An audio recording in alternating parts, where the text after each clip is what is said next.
Hey, good afternoon, good morning, good evening, or hello. How about that? Hey, welcome to another session of Conversations with Geoff. Ooh-wee.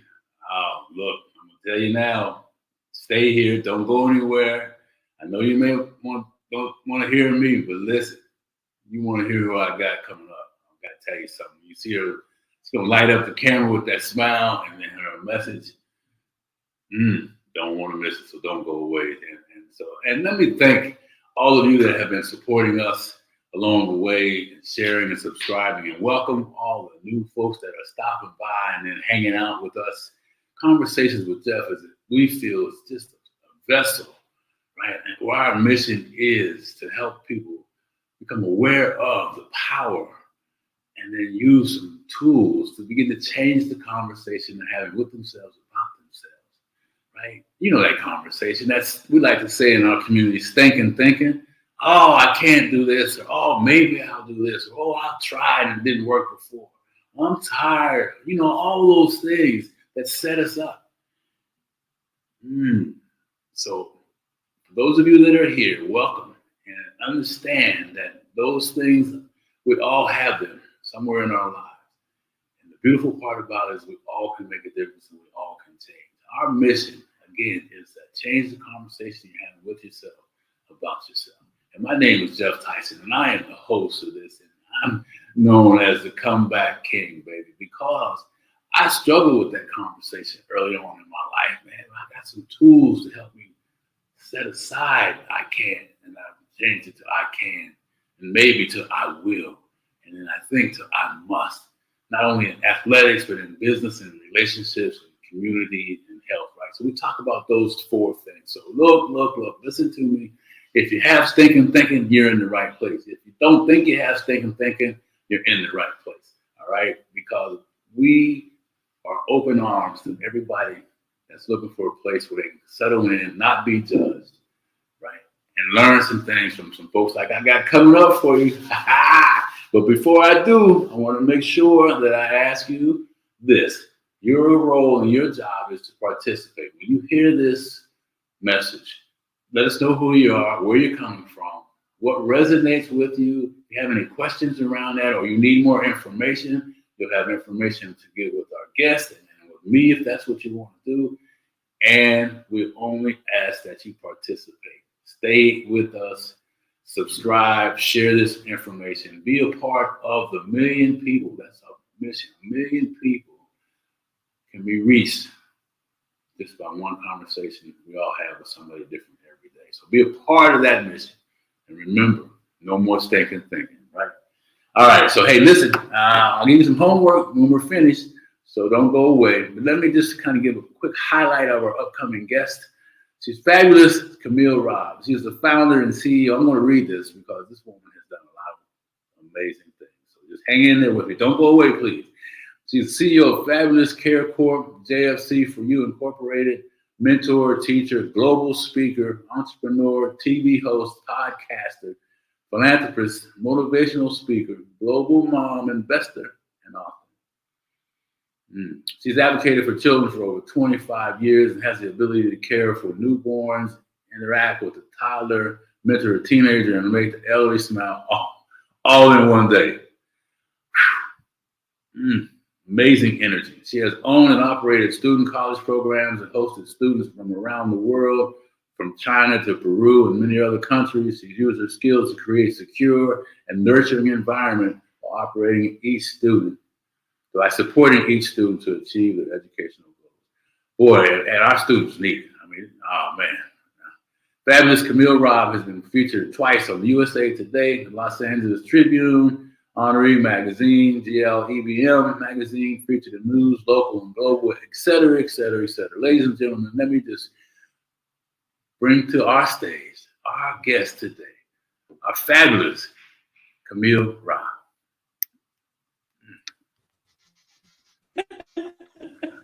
Hey. What's up, my friend? How are you? How are you doing, Mr. King? How are you? I'm doing well. I'm excited to hear more about you and bring your beautiful smile to our audience and our community. You know, I just, man, we're fortunate to have it. That's for sure. That's for sure. So, Nice to be here with you, and thank you so much. I appreciate this. yeah, I hope so. And, you know, we were talking backstage, and, you know, like we said earlier, folks know us. We just got to get into it, right? And you know, you said something earlier about you were feeding kids before you had kids. Yes, I was feeding kids before I had kids. Hmm. I was doing that. How did you find yourself in that space? You know, what was that about? So, hi guys. My name is Fabulous Camille Robb, but I'm best known as the Fabulous Global Mom because I provide education, food, clothes, and shelter for children around the world. So, to answer your question, I grew up in Jamaica, and at one time, food was a problem for me. And as a child, I had to figure it out. Hmm. And I made up my mind that if I ever get the opportunity, I will make sure not one child go without food. And I transitioned from Jamaica to the United States, and I found out that not only food was a problem, education was a problem.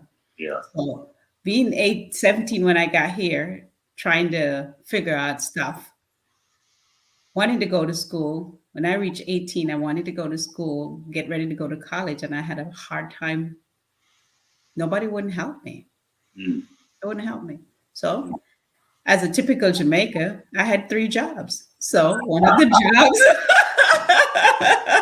I'm uncle. Yeah, I can see him now, boy. Uncle Joe. yes, one of the job I was working at a daycare center, Hmm. and I was supposed to be just a substitute, and I don't know what happened to the teacher that was supposed to stay, and I Yeah. was supposed to be her assistant.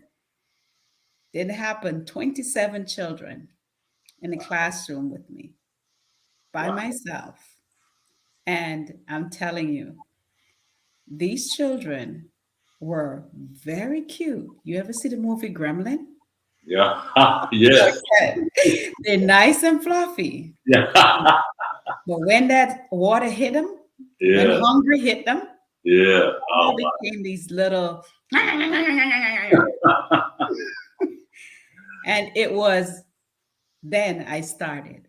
Wow. I realized because I've seen that before. My brothers went through it Yeah. when we were trying to figure it out when we were young. And I Yeah. came here and the same thing happened. I said, okay, now I can be the solution. And when I would get my check, I go every week, I would go to the store and I would pick up easy fixing food, Yeah. fruits, vegetables. And I used to buy those little pancakes, those little pancakes and sausage. And I used to cut them up real small. And when we get in the classroom, I would say to them, okay, we're going to go get washed up and we're going to eat, but you cannot tell anybody about this because they will take the food away from us.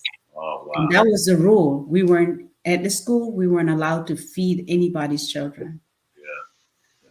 But those kids were so humble and got so quiet. And once I fed them, they were ready to learn. Yeah. Yeah. Oh Wow. my God. Uh, Ooh, I get goosebumps because my daughter tells me about. She teaches now in fourth grade, and the kids that are hungry and Mhm. other things, but just the hunger piece. And we joke about being hangry now. I think that's the new Mhm. thing. But it's so real. It is. Wow. Thank you for that. So you're feeding the kids. You get them back from that furry creature back to themselves. Yes. Because if, if you're hungry, you're angry. And if you're angry, you cannot focus, you cannot learn. So that was one of my thing with the children. I had to make sure that they were filled up so then they can empty out their brain and learn from me. And I'm telling you, my children, they were amazing. They were amazing. Once I got into the rhythm of feeding them, Yeah. oh my God. Everything was like clockwork. Everything was just falling into place. They were just, oh, then you just fall in love with them because, 27 kids, 27 different personality. Yeah. Yeah. And now you probably had something else really kind of unique. Your classroom, your group was probably the only ones that were fed. They were. And the teachers started asking me, why is my kids are so quiet?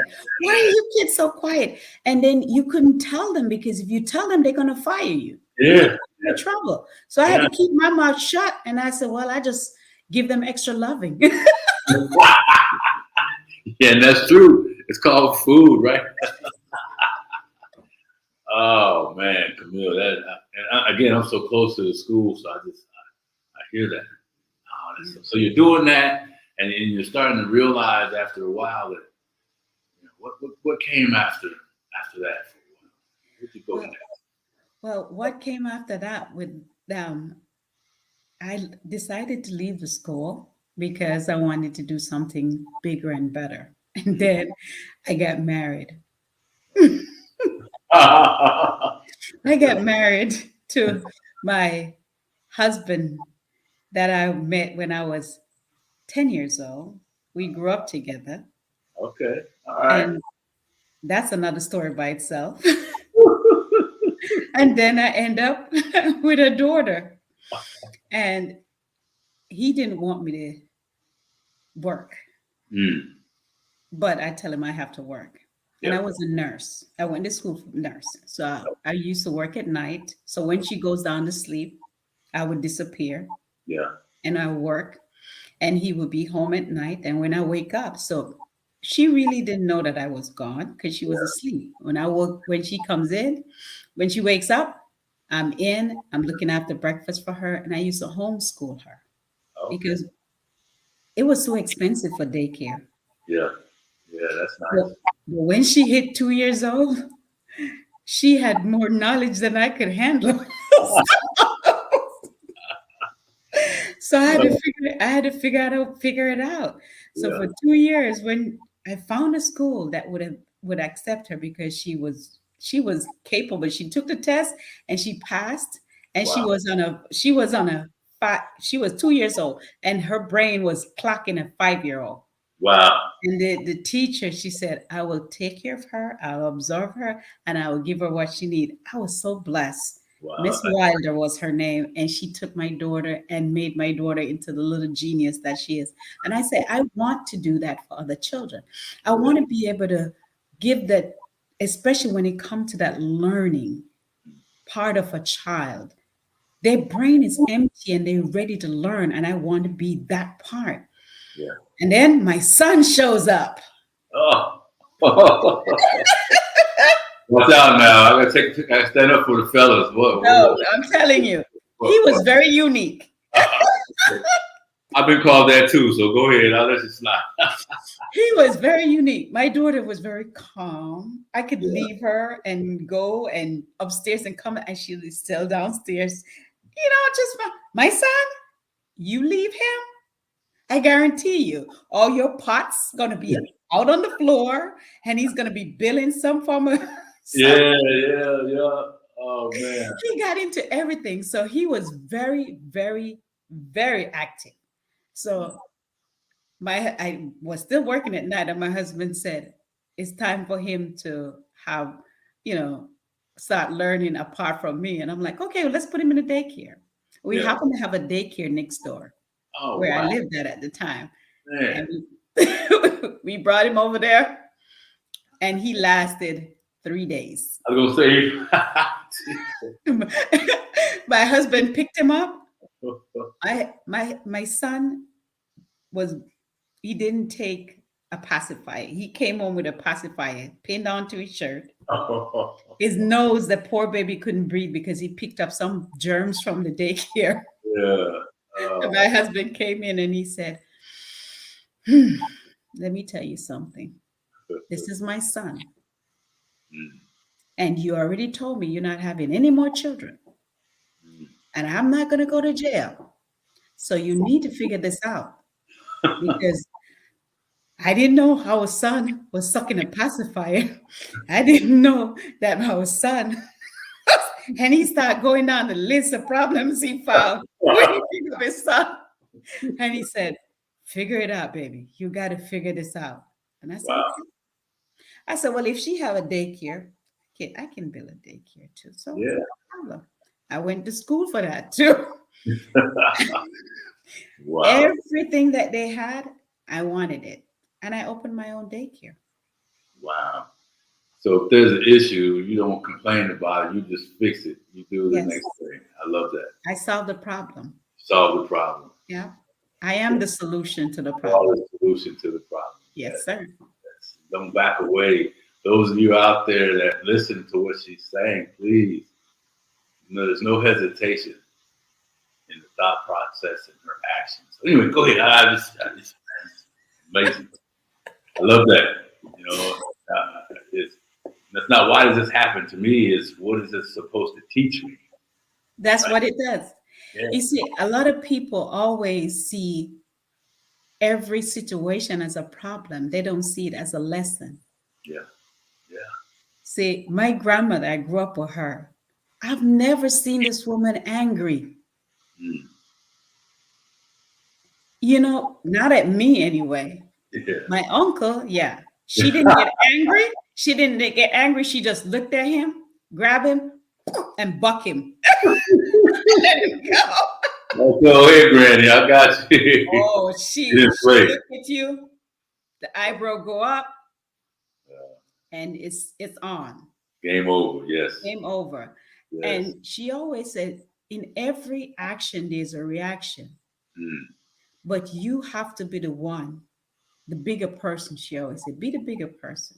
Mm. And don't retaliate. Yeah. Step back, go inside to your inner peace, talk to God, and God will show you what you need to do. That's how she taught me. And to this day, I told her every time she passed away. So I tell her, I said, listen, because of you, I think God gave me too much patience. And I needed him to take some of that back. Because sometimes when people do stuff, you want to just. Yes. I know. But you can't, because the world needs a lot of love. The world needs a lot of love. It really does, Camille, you know, and your smile. I mean, how we met, you know, because of COVID and everything else, you know, I found myself in the digital platform, and I saw you know, on the screen that had hundreds of faces. And, you know, I remember thinking, man, I need to find out who this lady is. Because I felt the warmth and the love from the smile, right? I mean, and my wife and I talk about it all the time. Hey, let's make sure we smile more to people. Let's make sure we say hi more to people, Camille. I mean, and that's what your presence does without even speaking. So anyway. And that smile that I have on my face, yes, my grandmother, she said, I remember one day I was inside and I didn't want to go to church because, you know, church, remember we were talking, church started in the morning. And we go to church 7 days a week and twice on Sunday.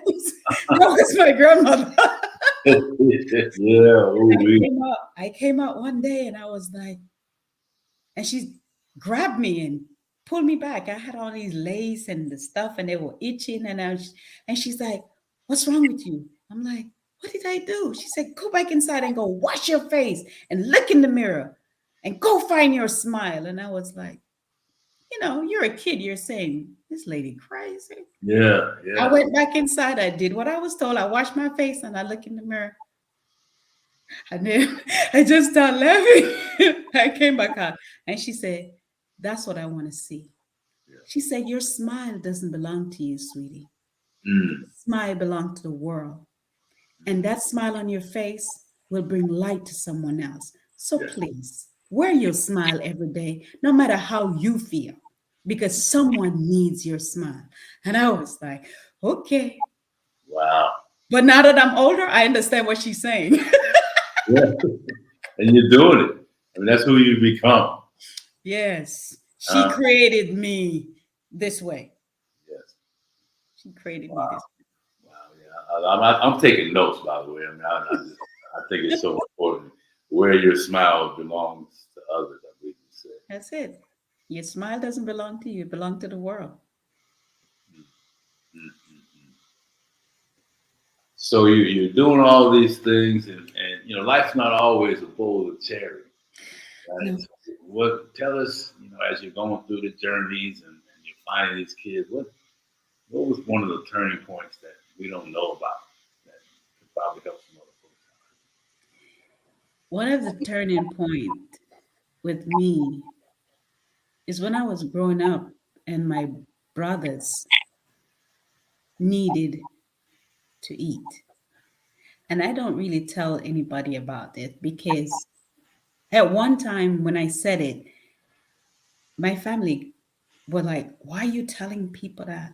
I'm like, well, my story will help someone else because a lot of people go to trials and tribulation and they don't say anything.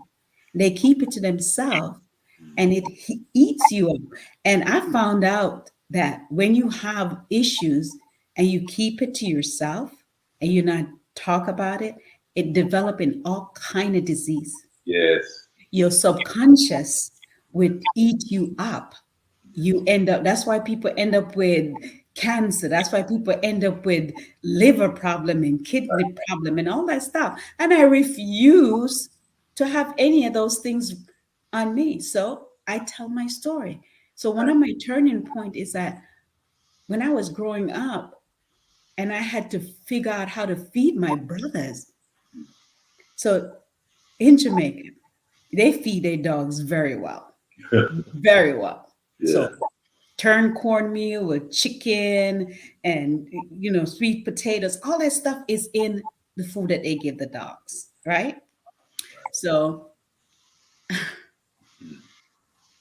my brothers were fussing and crying and carrying on, and I was used to it because I know it was time for them to eat, Yeah. and we didn't have anything, nothing.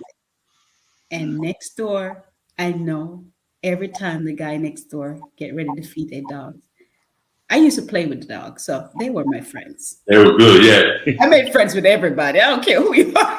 I make friends with everybody. I love it. And Yeah.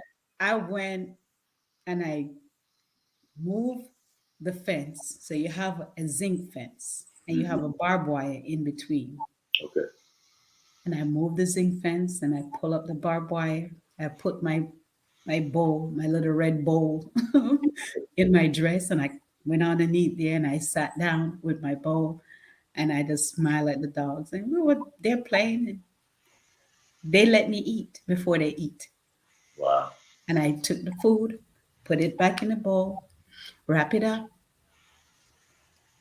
with my dress, slid back underneath the barbed wire fence, put it back. Nobody knew I was there. Came in. My brothers didn't care where the food come from. Yeah. That's it. They ate, and when they ate, the place was quiet. Yeah. There was no crying, there was no fussing, everything was just calm. And then they went to sleep. You see, that right there, when you're hungry and you swallow, the first swallows are okay. But after a while, Jeff, it tastes like cotton. You eating cotton. Your saliva tastes like cotton. And I remember that pain. And I said to myself, anytime I get the opportunity and I know if there's a child near or far me that need to eat, I will provide food. Mm. And I've done that Mm. because there's so many children out there, and especially here in the United States, where we have so much food that we throw away Yeah. that don't have it. Yeah. I don't care who don't like me, who don't care about, but that's what I love to do. I love to feed the needs of others, especially children, because those little seeds are our future. Yeah. Yeah.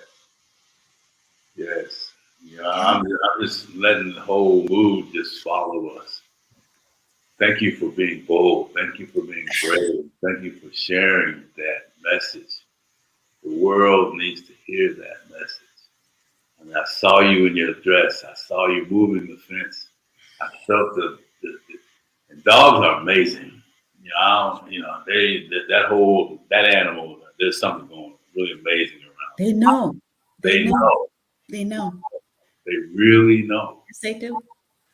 I don't study them. I just experience them. Right? And I experienced them. Yeah, yeah.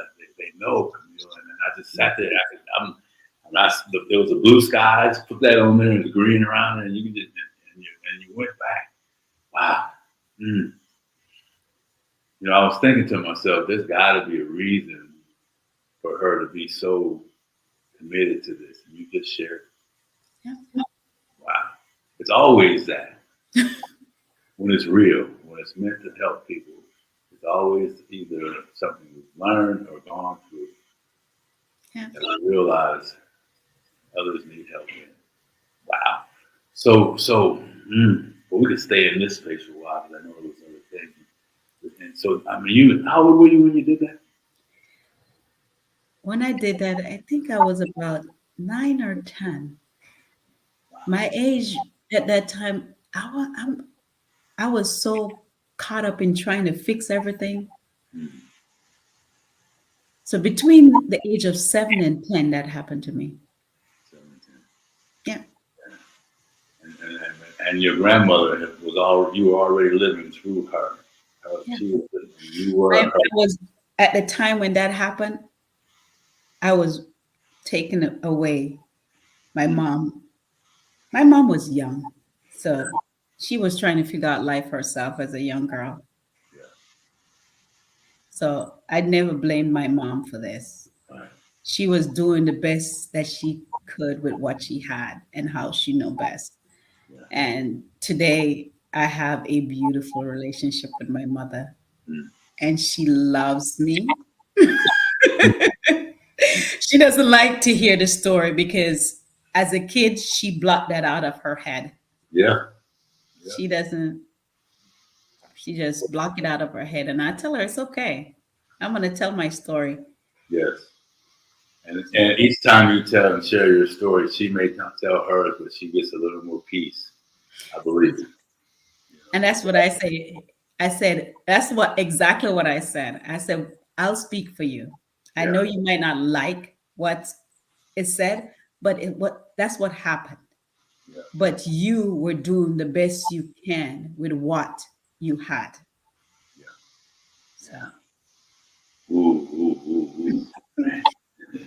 it's just never give up. That's the thing. Never give up. And not because you were treated wrong, you treat somebody wrong. Because the world that we live in is tick for tack. No, we're human beings. And we all need a chance. And that's my job, is to help as many children as possible. That's my job. Mm. Well, listen, you are doing that. I mean, I see you in doing things, and you part of organizations, and reaching out across the world, and, and, and we want to make sure that we bring you back, and maybe you talk about a program that you have that people can learn from. Camille, I know you have something there that we can kind of get ready and promote and bring folks together. Because I'm sitting here and I'm thinking about my grandbabies, right, and then their families and the legacies that we talk about leaving and building, and it's really, really just an amazing opportunity to do some things. So I want to kind of wind this thing up, Camille. I mean, we could talk forever. So tell us. I want to. We talked earlier. You are the fabulous global mom. But the word fabulous, how did you feel about that at one point? Today you are. So my grandmother gave me that name, but when I was younger, I didn't think that name was good enough. I wasn't qualified to carry that name because you look up that name, it tells you how powerful that name is. And I said, nah, that's not me. Mm-mm. And then after dealing with all my children, my daycare life and stuff, and one my we were talking about a name, and he said, "Well, you're fabulous." And the name came back, and it hit me in my heart, and I'm like, "My God!" And I remember my grandmother used to say, when she said, "When you were born, you had this beautiful gummy smile," and she said, "You're going to be a fabulous little girl." And I'm so glad God gave me this gift. And I was like, that's me. That's my name. That is my name. And now I know who I am. I am the fabulous Camille Robb. Yes, yes, yes, yes. And I agree. And it's been a fabulous time, Camille, spending with you today. So how do people get a hold of you before we wrap this up? You know, Well, for the people who want to participate in what I do, you can do two things. You can find me on any social media, or you can text me. My husband says, stop giving out your phone number because you're going to get calls from all kind of crazy people. I say, it's my phone. I can answer it if I want to. But on social media, you can find me. JustFabulousCare.com is my exchange student program. And my nonprofit, I finally decided to get one after doing this by myself with my husband for over 20 something years. amazing. JFCforyou.com. So just fabulous care for you. So it's JFCFORYOU.com. And you could go and volunteer, you could go and donate, and let's make a difference in someone else's life. See, I can't feed everyone, but everyone can feed someone. And it starts with Ooh, ooh, ooh. I love that. I love that. Hey, listen, my friend, it's been a pleasure. And thank you for brightening up my day, guest day. We really look forward to having you back here again. Thank you so much. anytime. Thank you so much for taking time out to invite me. I appreciate it. Yeah, yeah, yeah. I love it. We'll talk to you soon. All right. Blessings, my brother. Blessings back to you. Thank You're welcome. you.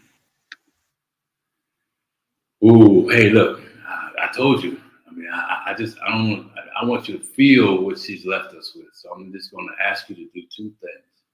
Remember, she can't feed everyone, but we each can feed one child. So take this message out there, begin to understand the power of influence that we have. And let's all follow what this young lady is doing and be a part of something amazing. So your homework today is no more I can't, I can. No more I think, I will. No more maybe, I must. No more stinking thinking. Share and subscribe this. Make sure you connect with Camille. And everybody have a great day. And look. The possibilities are now. There's no better time than now to gain control of your life. There's no better time than now to stop the stinking thinking. Join this community and let's work together to feed these kids. All right. We'll see you on the next show. Take care, baby.